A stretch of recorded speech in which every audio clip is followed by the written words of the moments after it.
Hey guys, welcome back to the Psalms of God podcast. It's your host, Ree. I am so sorry for the delay in this episode that was supposed to be out last Wednesday.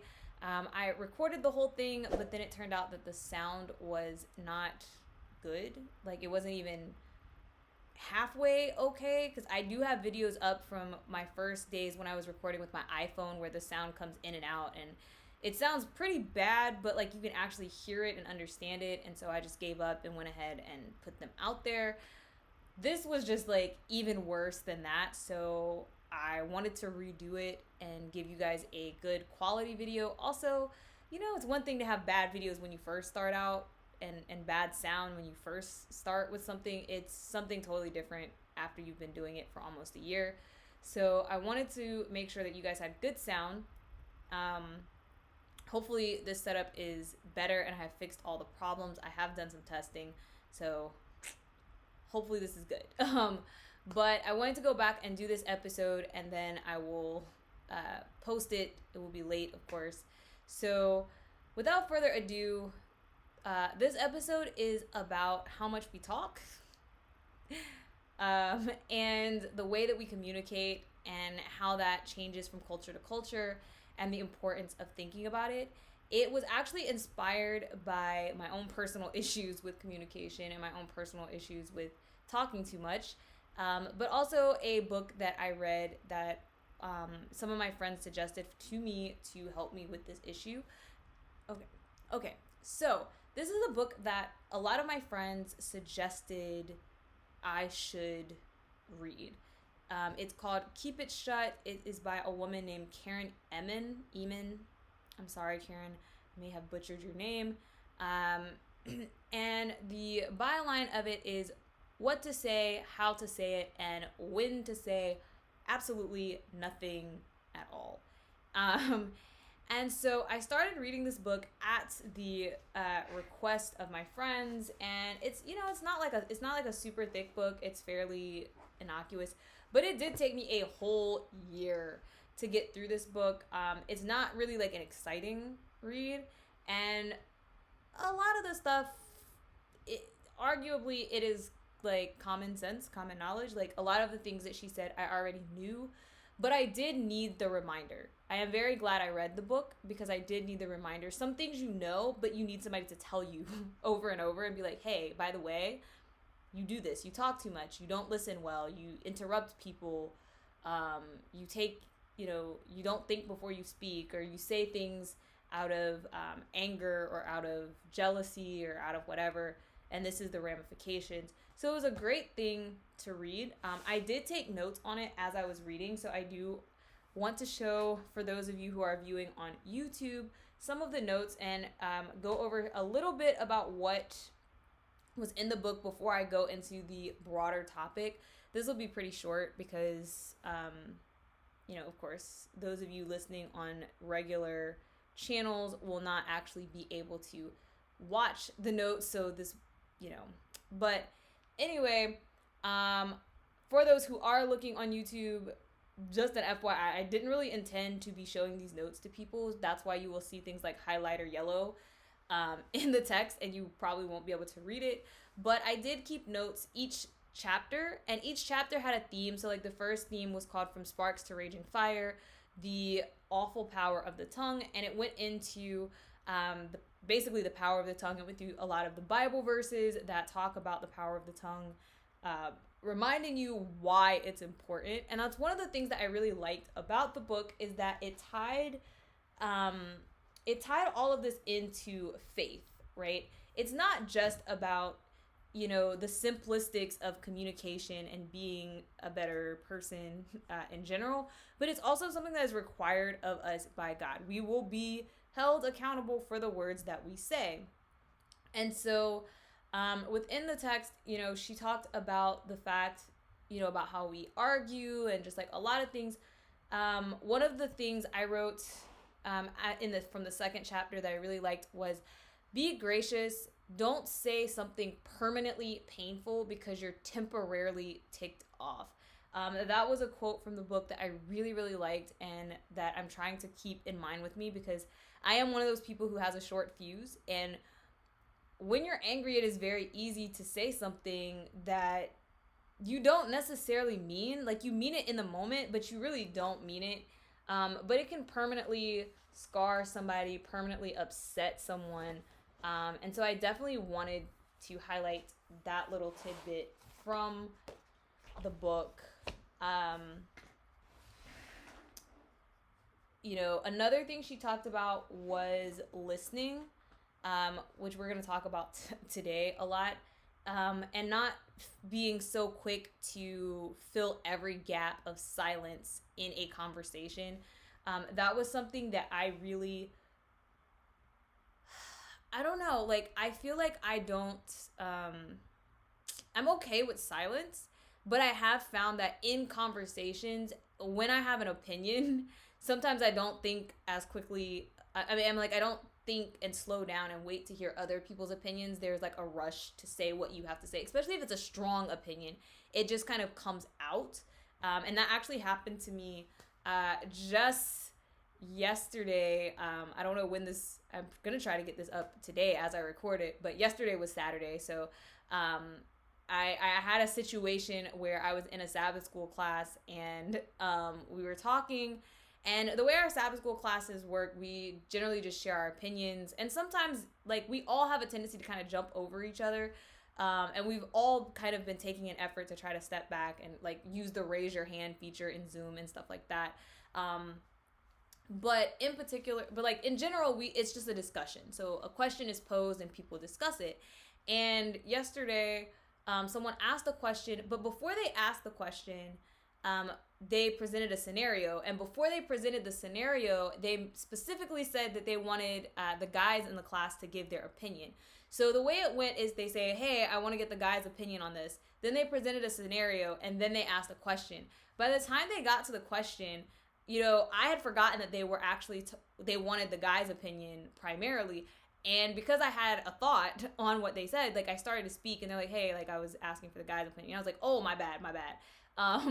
And so it's something that happens, and I mean, I've seen men do this too, and I don't want to go off on a tangent because you guys already have the privilege of, or the misfortune of, seeing that very long video that I did on feminism and the interactions between, I guess, men and women, and biblical things about that. But I have seen men do that too, where, it should be a woman responding and men will jump in. I've seen this with married couples versus singles. A lot of times what happens is people are asking for one group's opinion, and we are so quick to give our opinion because, it's there, it's on the tip of our tongue, and we forget to stand back and listen. And it's a two-way street, right? So for me, as soon as he said it, I was like, oh, you're right, you did, I'm sorry, and I just shut up and I backed up. But at the same time, we also have people who see that, and then instead of being graceful and being like, I respect the fact that you have an opinion, but right now I just want to hear from these people. We have people who get angry and, like, go off on other tangents, or they insult the person or whatever. And of course, the person who was asking, he was very gracious too. And so it turned out all well and good, and I was like, yo, I forgot that you even said that. But that really reminded me of this chapter, which it's probably been a good, 6 or 7 months since I read this. Maybe this should be a book I read repeatedly, to keep reminding me. But, when we should be quick to listen and slow to speak. And a lot of us struggle with that. I struggle with that. So this was one of my favorite chapters within the book. And then another thing that was really important is about motives and your motivations for why you are saying something. I'm pretty sure you guys have all heard the saying, is it true? Is it kind? Is it necessary? Evaluating what you're saying and, the purpose of it. Is it causing joy? Is it causing something good? Is it something that you need to say? There have been times where I felt like I needed to say something. It was necessary and it was true, but it wasn't necessarily kind. I personally have been working on ways of making these things a little bit kinder. I am a blunt person. I do have a tendency to just say it like it is. So in its straight truth, and because it's necessary. But a lot of times things can be said in a tone that makes it a little kinder. And a lot of that comes from compassion, love, grace. The church that I used to attend, the pastor who used to preach there, he doesn't even preach there. We both left. But he did a sermon about mercy and grace, and he was talking about erring on the side of mercy when you are dealing with people. You know, he was like, yeah, things happen, but you should always err on the side of mercy. So, and this goes into the idea of, assume the best. I've heard this a lot at my job, actually, where we talk about like misinterpretations and things like that, where it's like, just assume that they meant well. And instead of going in it like they meant to offend me, or they meant to say this ignorant thing, or they meant to do whatever, like go at it with a assumption that they didn't know that they were doing something wrong or egregious, which helps you to have more compassion and more mercy in your response to the situation. And similarly, when people are saying this to you, like I know I have asked my friends to be gracious, because they all know that I'm blunt, and I'm like, look, I'm trying to get to the point that, when I say things, that it's not like completely callous and heartless, that it comes off a little bit kinder. But like my brain, this is the danger of being a computer scientist. My brain is very logical, and so a lot of times I don't process it in an emotional way, and so I don't make that leap that I think other people do. And I've asked my friends, I'm like, hey, like, please don't take it to heart if I say something that's not worded well, and help me to get better. Like, say back to me, like, that's really not how you should have said that. And I do have a friend that is kind of the opposite of me.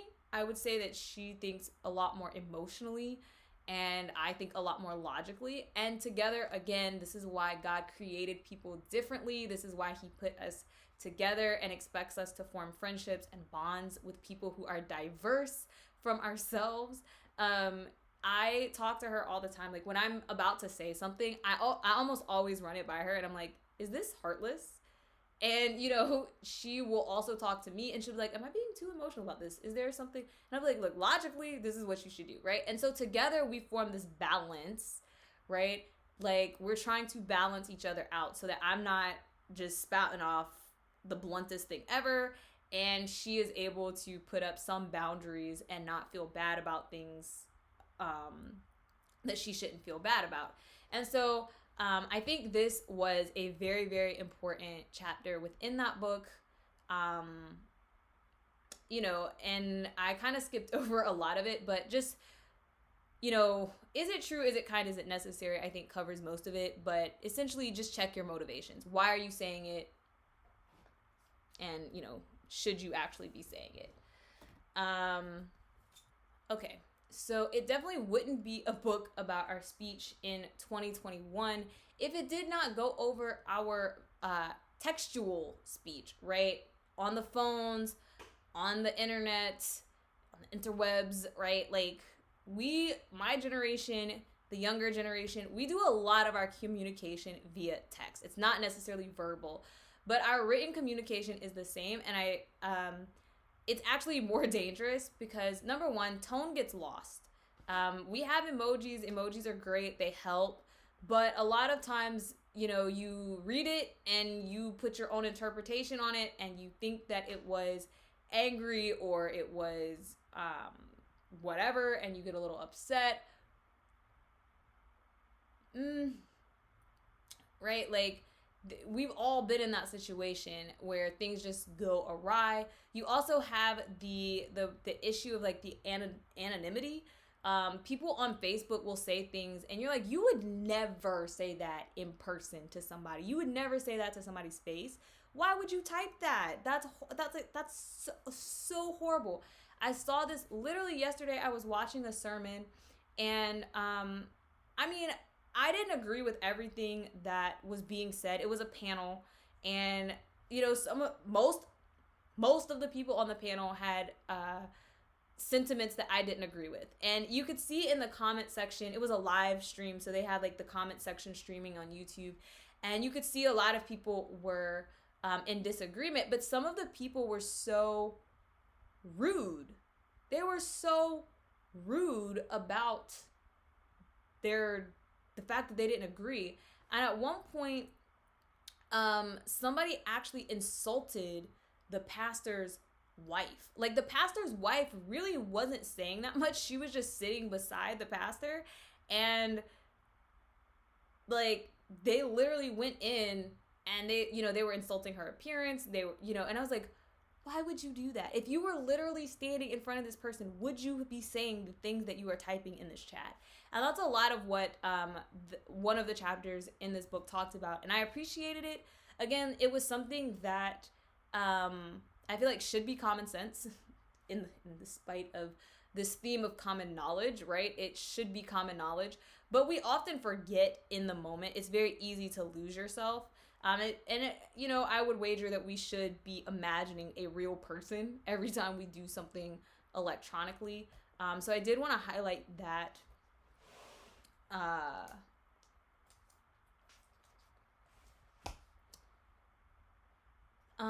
So one other chapter that she had was about prayer.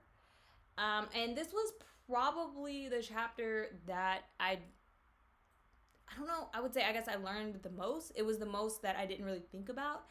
And she talked about the fact that all of the people she knows that are good at not gossiping, not, spouting off at the mouth, not sticking their foot in their mouth, are people who have very strong prayer lives.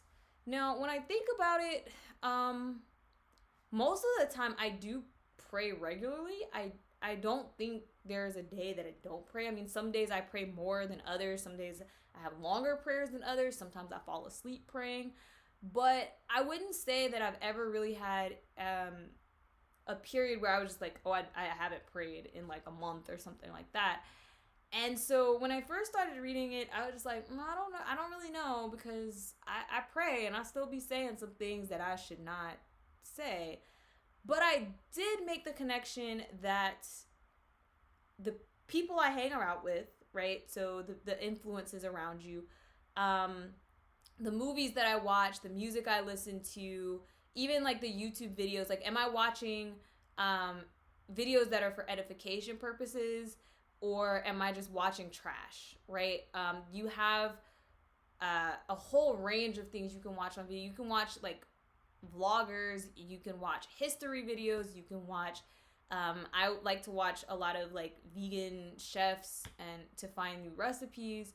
I used to watch a lot of natural hair videos, but sometimes those, like, even especially within the vegan community, but within the natural hair community, you can start getting videos that are very negative, or like this person has beef with that person.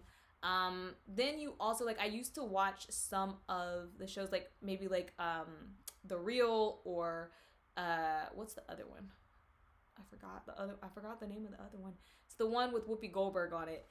Where sometimes they go over like current events, but a lot of times they will delve, especially on The Real, they'll delve into topics that are, it's daytime TV, right? So it gets a little bit more like, and when I was watching those things more consistently, then I found like, yeah, you are more likely to say things you shouldn't say, because you're feeding your brain things that may not be the best to be feeding your brain. And so I realized that when I stick to things that are more positive and are more educational, even just, I've gotten to the point now when I work, I listen to like nature sounds just for like the calming effect, and just to kind of remind me of home and to give me a little bit more inspiration. And when my brain is being exposed to those types of things, it naturally, it warms your heart, right? So then, like, out of the abundance of the heart, the mouth speaketh. And so you're putting good things into your soul, so good things come out of your mouth. So that was one thing that I definitely kept in mind as I was doing this chapter. And then the final chapter of the book before we start going into some more broad cultural things was about flattery and lies. A lot of times we say things to get on people's good side. It's kind of the opposite. It's the opposite problem that I have. I have a problem with being blunt. Some people have a problem with flattery. They're unable to say what they're actually thinking because they want people to like them, and things like that. And so this chapter, it didn't resonate quite as much with me, but I did understand the concept.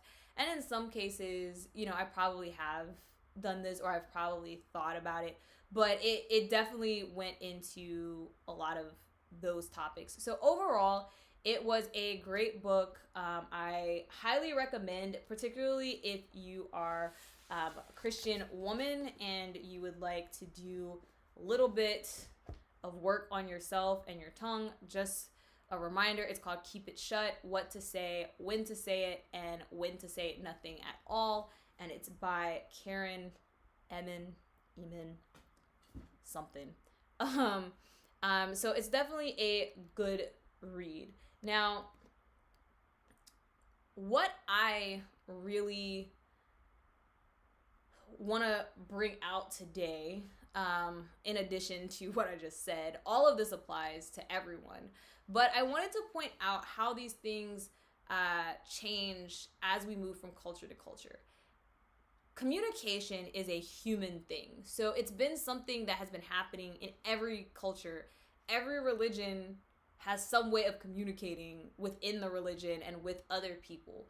And I would wager that most religions say that there is something about how you communicate with people that is important. So for instance, in Christianity, the Bible has so many conversations about the danger of the tongue. The power of life and death is in the tongue, right? And I would wager that if you talk to someone who is Muslim or someone who is Hindu or someone who is Buddhist, that they would also tell you that your speech is important and how you make people feel is important. Definitely, if you talk to people who are in like the New Age movement or people who are like humanists or something like that, they're going to say what you put out in the world is what you get back. So if you put out positivity, you get positivity.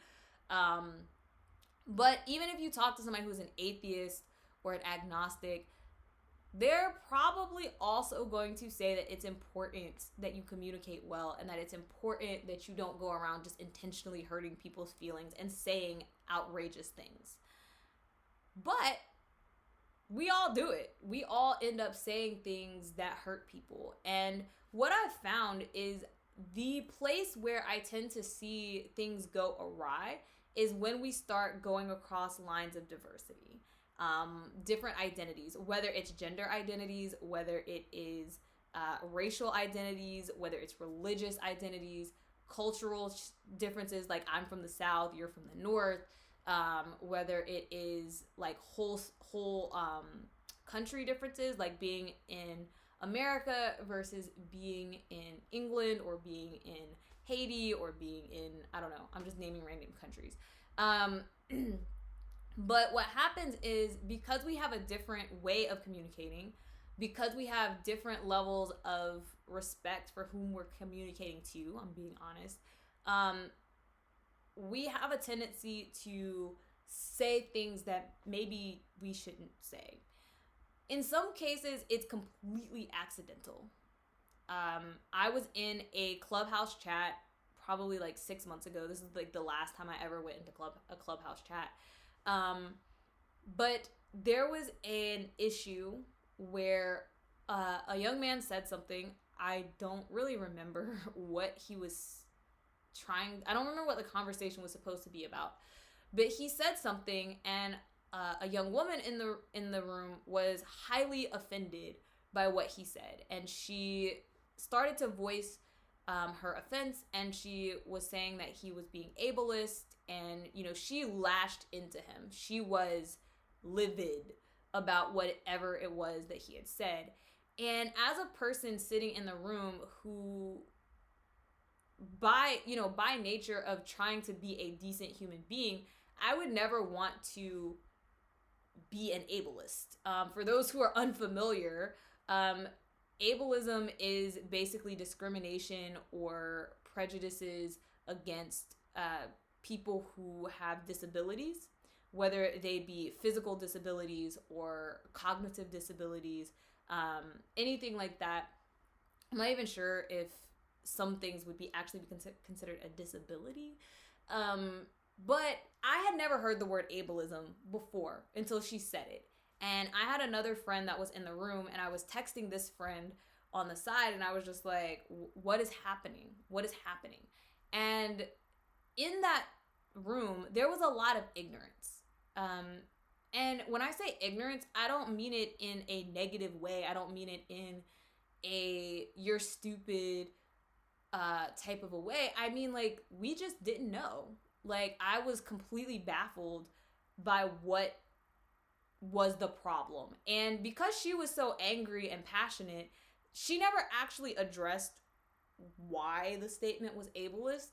And as a Black person, I understand the parallels that this comes in with racism as well. Everyone knows what racism is, though people argue about the definition of racism. Everyone has some vague idea of what it means to be a racist. And if someone says something and you lead with you're a racist because you said this ignorant thing, most of the time people turn their brain off and they're like, I can't believe you called me a racist, blah blah blah. And sometimes they really are a racist, but sometimes there is ignorance there and the person just doesn't understand what it is that they've said wrong. I remember when I first stopped straightening my hair, I went somewhere. I had been wearing my hair curly maybe like for 2 weeks. So I hadn't even grown out my relaxer for all intents and purposes. My hair was just texturized, I guess.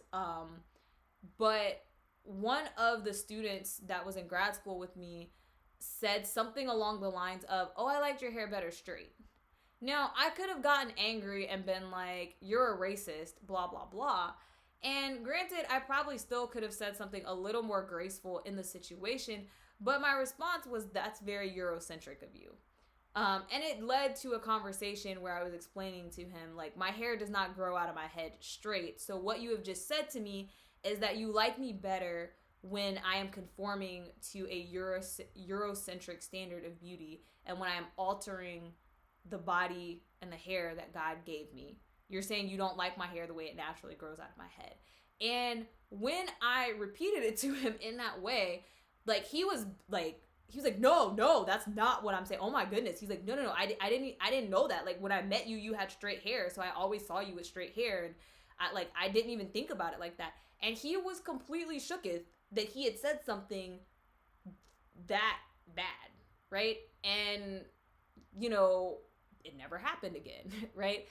The same way, like, everyone has experiences. Like, as a Black person, I'm not an expert on what it's like to be Hispanic. I'm not an expert on what it's like to be Asian. So there are times where you can say something out of ignorance, and it's not out of malintent. It is just you don't know about the topic. And you have people who will argue you should know better. And yeah, I mean, like, we live in a day and age where there's lots of resources for you to learn, but sometimes you need a point in the right direction. This is what you should read. Because there's also a lot of garbage out there. You could read a lot of things that will lead you in the very wrong path. And also, there's time constraints. We also live in a capitalist society that has us working around the clock to try to pay bills and student loans and all kinds of other things, and our hands get tied. So it is nice to meet people with grace. And this is what I meant earlier about assuming the best in people, not going off, stepping back. And also, like I said, it's a two-way street. Being aware when someone gets angry. One of the things that drives me up the wall, it surrounds the team in Washington, the NFL team in Washington. Y'all know which team I'm talking about. And, certain tribes have mentioned that they don't like the name. They find the name to be offensive. Who is anybody else to tell them that they don't have the right to be offended? right? But you have people who will literally just be like, well, it doesn't matter. That's what they've been. We're going to keep calling them that. And they will keep using the name of the team like these people haven't just expressed hurt. And that's very, I mean, not only is that unchristianly, I don't think any religion advocates for that. And I don't think any atheist would advocate for that. I think that's just evil, to be honest. If someone's telling you that something hurts them, don't do it. Like, don't say it, right? Like, it should be very simple. But for some reason, every single culture struggles with this. Every group has this issue with recognizing the humanity in someone else and recognizing the validity in their pain and curtailing their mouth. And I don't really understand why we have that problem. So I wanted to go over some of these topics with you guys to encourage you to examine your speech. Someone like me who talks a lot and who has a podcast, I try to examine my speech all the time. Something you guys don't see is that I do pray before I record episodes because I want to invite the Holy Spirit to be the one talking as opposed to me talking because I know I have problems. And I just wanted to encourage you, regardless of your faith, regardless of where you are in life, to think about what you say, to pause, to listen more, and to be gracious to the person that you're talking to. Imagine them as yourself or as a real person, and be mindful of their feelings. Thanks for listening. I will see you guys soon. Bye.